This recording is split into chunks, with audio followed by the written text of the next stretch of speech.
Hello viewers, আমি আনিসুল ইসলাম সবাইকে স্বাগতম জানাচ্ছি আজকের এই ভিডিও টিউটোরিয়ালে।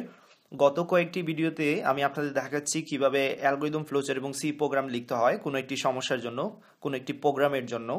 তো আজকে আমরা দেখব আয়তক্ষেত্রের ক্ষেত্রফল নির্ণয়ের জন্য অ্যালগরিদম ফ্লোচার্ট এবং সি প্রোগ্রাম। আমি জানি এটা খুবই সহজ, জাস্ট আপনাদের প্র্যাকটিস করানোর জন্যই আমি এটা দেখাচ্ছি, রাইট? তো আমি প্রতিবার যে কথাটা আপনাদের বলে থাকি যে যখনই আমি অ্যালগরিদম ফ্লোচার্ট এবং সি প্রোগ্রাম কোনো একটা টপিকের জন্য, যেমনটা এইখানে দেখতে পাচ্ছেন আয়তক্ষেত্রের ক্ষেত্রফল নির্ণয়ের জন্য আমি দেখাবো, তো প্রতিবার দুইটা অংশে বিভক্ত করে দিই ভিডিওটাকে। প্রথম অংশটা আমি এখানে থিওরি বুঝিয়ে দিই, তারপরেরটা আমি সাথে সাথে কি করি, আপনাদের এই সি প্রোগ্রামটা আমি কম্পিউটারে করে দেখাই যাতে করে আপনারা আমার সাথে প্র্যাকটিস করতে পারেন, রাইট? তাহলে প্রতিটা অ্যালগরিদম ফ্লোচার্ট এবং সি প্রোগ্রামের জন্যই আসলে আমি কি করে থাকি, প্রতিটা সমস্যার জন্যই আমি দুইটা ভাগে বিভক্ত করে নিই। প্রথম পার্টটা হচ্ছে থিওরিটিক্যাল এবং পরের পার্টটা হচ্ছে প্র্যাকটিক্যাল। ওকে, আরেকটা বিষয় এখানে বলে নিচ্ছি আবারও, যারা এখনো আমার আগের ভিডিওগুলো দেখেন নাই সি প্রোগ্রামের উপর, ঠিক আছে, সবগুলো যাতে করে আপনার সিকোয়েন্সে দেখে নেন, সেই জন্য আমার রিকোয়েস্ট থাকলো আপনাদের, কারণ অনেক কিছু হয়তো বা এখানে বুঝতে পারবেন না, বিশেষ করে ভেরিয়েবলের ভিডিও, অপারেটর কি, এক্সপ্রেশন কি, তারপর ডেটা টাইপ কি, কিওয়ার্ড কি, এই সকল বিষয়ের জন্য আমি আলাদা করে ভিডিও তৈরি করে রেখেছি। ওকে, তাহলে ভিডিওগুলো সিকোয়েন্সে দেখার চেষ্টা করুন। ওকে, আর যারা আমার ভিডিও সবগুলো পাচ্ছে না তাদের আমি বলতেছি, আপনারা ইউটিউবে গিয়ে আইসিটি এইচএসি লিখে সার্চ দিলেই সেখানে আমার নাম দেখতে পারবেন অবশ্যই, কিংবা আইসিটি এইচএসি আনিসুল ইসলাম লিখে ইউটিউবে সার্চ দিলে আমার ভিডিওগুলো চলে আসবে, সবগুলো ভিডিও সেখানে একসাথে পাবেন, রাইট? তো আমরা শুরু করে দিই আয়তক্ষেত্রের ক্ষেত্রফল নির্ণয়ের জন্য। প্রথমে আমরা অ্যালগরিদমটা করে নিচ্ছি, অ্যালগরিদম। ওকে, তো অ্যালগরিদম কি দিয়ে শুরু করতে হয় নিশ্চয়ই আপনাদের জানা আছে। প্রথম ধাপটাই হচ্ছে শুরু, প্রোগ্রাম শুরু করতে হবে।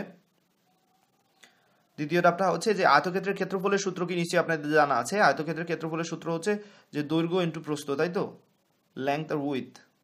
তো ক্ষেত্রফল নির্ণয় করার জন্য আমার এই দুইটা জিনিস লাগবে, একটা হচ্ছে দৈর্ঘ্য আর একটা হচ্ছে প্রস্থ। এই দুইটা জিনিস পেলেই আমরা কি করতে পারবো, ক্ষেত্রফল নির্ণয় করতে পারবো। তাহলে আমাদের কি করতে হবে, দৈর্ঘ্য ও প্রস্থ ইনপুট হিসেবে নিতে হবে। দৈর্ঘ্য ও প্রস্থ ইনপুট নেই, দৈর্ঘ্য এবং প্রস্থটা আমরা কি করবো, ইনপুট নেব, রাইট? দেন আমাদের যেটা করতে হবে, যেহেতু দৈর্ঘ্য প্রস্থ আমরা ইনপুট নিয়ে নিয়েছি, সুতরাং আমরা ক্ষেত্রফল সমান যে সূত্রটা ব্যবহার করব, দৈর্ঘ্য ইন্টু প্রস্থ, এই সূত্রটা ব্যবহার করতে পারি। দেখেন অ্যালগরিদম লেখার বেলায় আপনি কিন্তু অনেক বর্ণনামূলক হওয়া লাগবে এমন কোনো কথা না, জাস্ট এখানে সূত্রটা লিখে দিলেই হইতো, ঠিক আছে? তারপর আমি যেটা করি মাঝে মধ্যে, যেটা দেখতে পারেন, ক্ষেত্রফল ইকুয়াল দৈর্ঘ্য ইন্টু প্রস্থ সূত্র ব্যবহার করে ক্ষেত্রফল নির্ণয় করি, এই কথাগুলো বলি। এইখানে আসলে এগুলো না বললেও হয়, সমস্যা নাই। আপনারা জাস্ট এখানে ইংরেজিতেও লিখতে পারেন, স্টার্ট দেন লেংথ, ইনপুট লেংথ দেন উইথ, এরকম লিখতে পারেন, সংক্ষেপে চাইলে এখানে লিখতে পারেন। ওকে,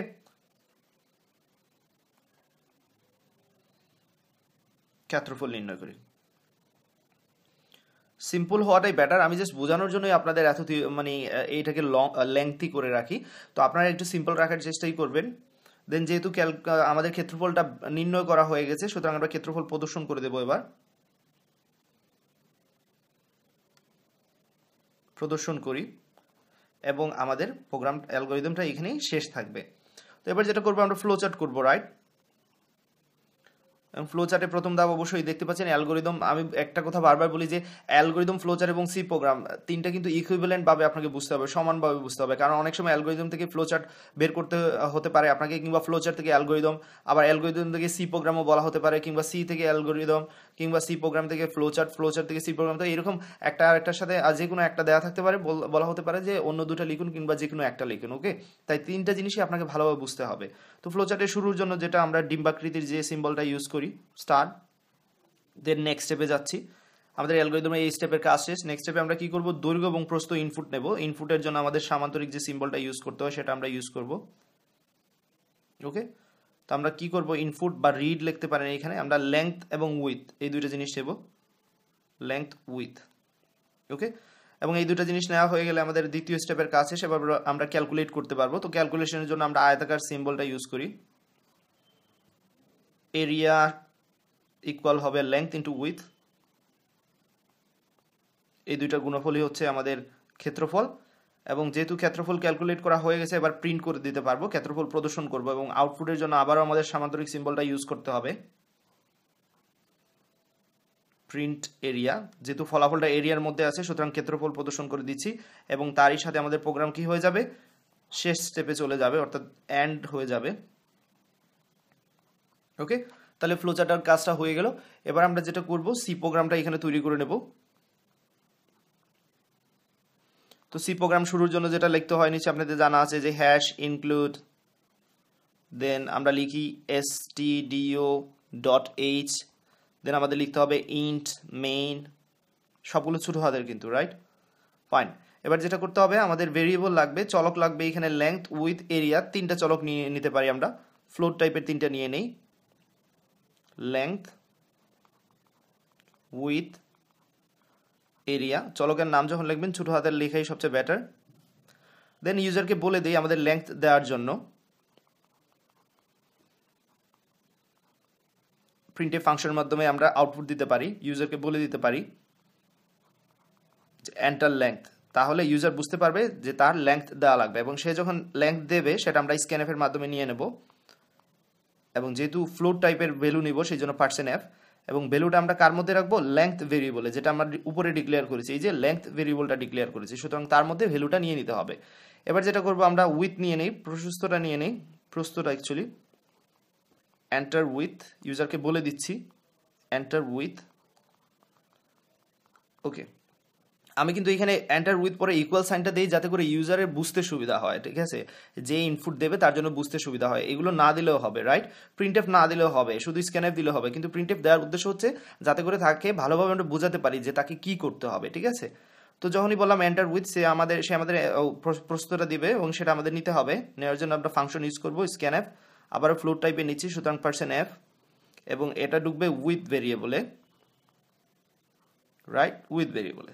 তাহলে আমাদের লেংথ এন্ড উইথ না হয়ে গেল, সুতরাং এবার আমরা এরিয়া ক্যালকুলেট করতে পারবো। এরিয়া ইকুয়াল এই লেংথ ভেরিয়েবলের যে ভ্যালুটা আছে তার সাথে গুণ হবে উইথ ভেরিয়েবলের ভ্যালুটা, ওকে। এবং তারই সাথে আমাদের এরিয়া ক্যালকুলেট করা হয়ে গেল। এবার আমরা যেটা করতে পারি, দেখুন আমাদের স্টার্ট করা হয়ে গেছিল, এতটুকু পর্যন্ত আমরা স্টার্ট করে ফেলছিলাম। দেন আমরা কি করলাম, ইনপুট নিলাম, এই যে আমাদের ইনপুট নেওয়ার কাজটা হয়ে গেল, এই স্টেপ কাজ শেষ। তারপর আমরা এরিয়া ক্যালকুলেট করবো, এই যে এখানে এরিয়া ক্যালকুলেট করে ফেলেছি। এবার কি করবো, আমরা প্রিন্ট করে দেবো এরিয়াটাকে, প্রিন্টএফ এর মাধ্যমে আমরা প্রিন্ট করে দেবো, আউটপুট দিয়ে দেবো। এবং আমি চাচ্ছি লেখা উঠবে এরিয়া ইকুয়াল %.2f দিতে পারি, অর্থাৎ দশমিকের পরে 2 ঘর দেখাবে, শুধু %f দিতে পারেন, কিন্তু আমি %.2f দেওয়ার উদ্দেশ্য হচ্ছে যে দশমিকের পরে %.2f, দশমিকের পরে 2 ঘর দেখাবে, ঠিক আছে। নিউ লাইন, এবং ভ্যালু কার মধ্যে আছে, আমাদের এরিয়ার মধ্যে আছে, ঠিক আছে, এটার মধ্যে ছিল, এটা প্রিন্ট করে দিলাম, এবং তারই সাথে আমাদের প্রোগ্রাম শেষ। প্রত্যেকটা ধাপই আমরা কমপ্লিট করে ফেললাম, রাইট? তো আশা করি এতটুকু বুঝতে নিশ্চয়ই আপনাদের প্রবলেম হয় নাই। তো আমি পরবর্তী লেকচার ভিডিওটিতে আমি কি করব, এই সি প্রোগ্রামটা আপনাদের কম্পিউটারে প্র্যাকটিক্যালি দেখাবো। লক্ষ্য রাখবেন প্রতিটার জন্য আমি কি করতেছি, প্রতিটা সমস্যার জন্য, প্রতিটা প্রোগ্রামের জন্যই আমি 2টা পার্ট রাখতেছি। প্রথম পার্টটা হচ্ছে থিওরিটিক্যাল এবং পরের পার্টটা হচ্ছে প্র্যাকটিক্যাল, ওকে। সেই ভিডিওগুলো আপনারা ভালোভাবে খুঁজে নেবেন, সবগুলো আমি সিকোয়েন্স আকারেই রাখি যাতে করে আপনাদের পেতে সুবিধা হয়। আর যারা যদি কেউ যদি মনে করেন যে সেইগুলো আপনারা ভালোভাবে খুঁজে পাচ্ছেন না, সবগুলো সিকোয়েন্স আকারে পাচ্ছেন না, তাহলে এইখানে আমার ফোন নাম্বার দেখতে পাচ্ছেন, আপনারা আমার সাথে যোগাযোগ করতে পারেন, তবে দিনের বেলা, রাইট? অথবা এই ফোন নাম্বার দিয়ে আপনারা আমার ফেসবুকে খুঁজে নিতে পারেন, এবং ফেসবুকে মেসেজ দিয়ে দিলে আমি আমার সবগুলো ভিডিও লিঙ্ক দিয়ে দেবো আপনাদের, যাতে খুব সহজেই সবগুলো ভিডিও সিরিয়ালি আপনারা পেতে পারেন, রাইট? তো আজকের ভিডিও এতটুকু থাকবে। সবাই ভালো থাকুন, সুস্থ থাকুন, আল্লাহ হাফিজ।